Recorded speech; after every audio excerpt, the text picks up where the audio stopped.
Neurodiversity is a common ailment that affects 15 to 20% of students across the UK.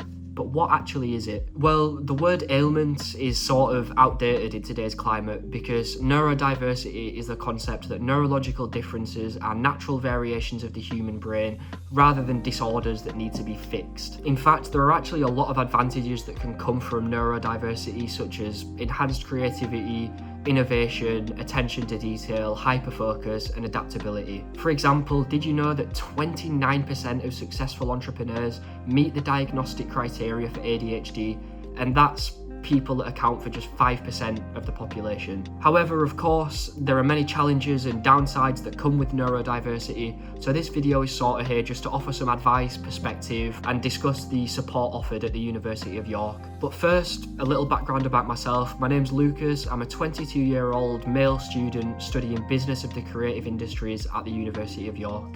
I'm also living quite a distance from the university, which means I've had to work sort of extra hard for things like making friends, keeping up with classes. So these are sort of my tips for keeping up with that and how you can get through it. The first thing that I think is really important to know is that university is so different to college and high school. You really are treated like an adult and given independence, which I think suits neurodiverse people a lot more. In terms of the support that I've personally experienced, every semester you're required to meet the course supervisor, and I've found, again, living off campus, they are very supportive, understanding, and they're not there to grill you or give you a hard time. Now, the reason I sort of tell you this is because for the first few weeks, it's normal to struggle with anxiety, find it overwhelming, and if it does get on top of you and you're unable to attend classes or you have to leave them early, this is something you can discuss with your course supervisor, and you will be given leverage to do that to a certain extent. The staff are very understanding, very supportive, and it's not something you need to worry about. And on the topic of sort of anxiety and getting overwhelmed with things, it's important to know, I think it's a good bit of perspective to know that by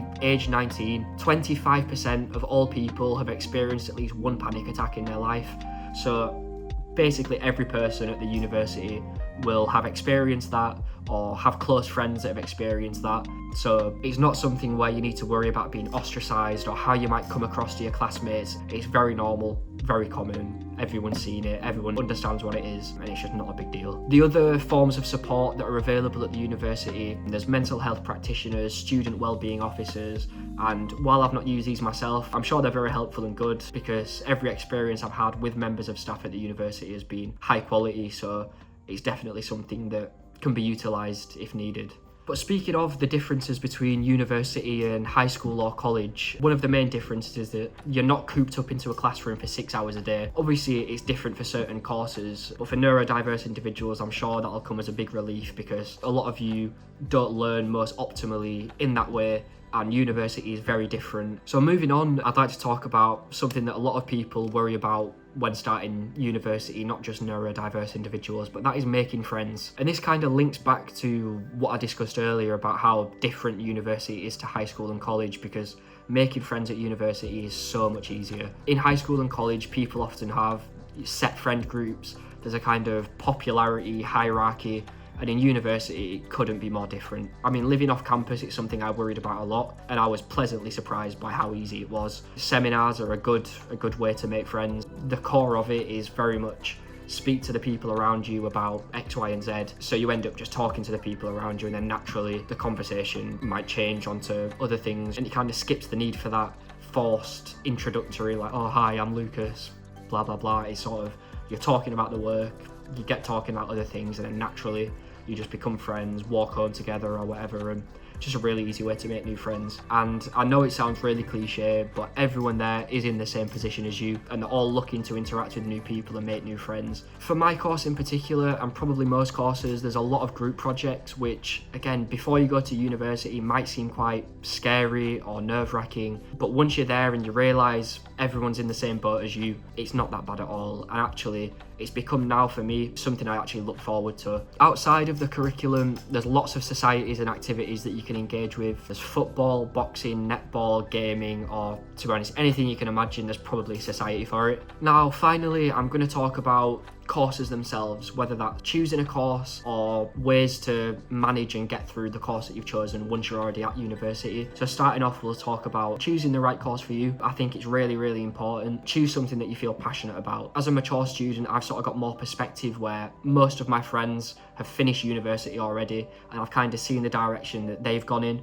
And one thing I've learned from that is that it's very important to choose something that interests you, that you're passionate about. Find a niche, because once you're working full-time after university, 24% of your week is spent in the workplace and 33% of your week is spent asleep. So I think it's essential to do something that you enjoy. And for neurodiverse individuals in particular, I'm sure you're more aware than anyone that to combat procrastination, access hyperfocus, it needs to be something that you're passionate about, that you're interested in, and that gets the juices flowing. Now moving on, as again some more general advice that I think relates in particular to neurodiverse people, is I would recommend getting some noise cancelling headphones.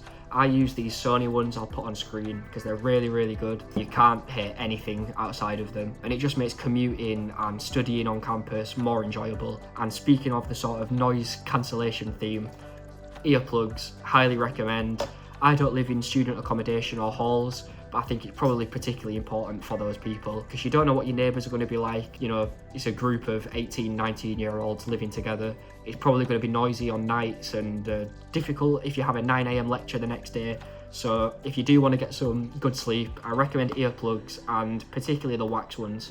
I know it's a bit random, but I've used foam ones before and they don't cancel sound that well. They fall out of my ear all the time, they're uncomfortable, but the wax ones block sound completely. They feel comfortable after about 5 minutes when your ear kind of warms them up a bit. And yeah, I just highly recommend them. But that is all I've got time for in this video in regards to neurodiversity. If you have any questions, requests, or anything, comment them down below, let us know. But yeah, I've been Lucas. I'm a male student studying Business of the Creative Industries. I hope you enjoyed the video, and hopefully I will see you next time. Goodbye.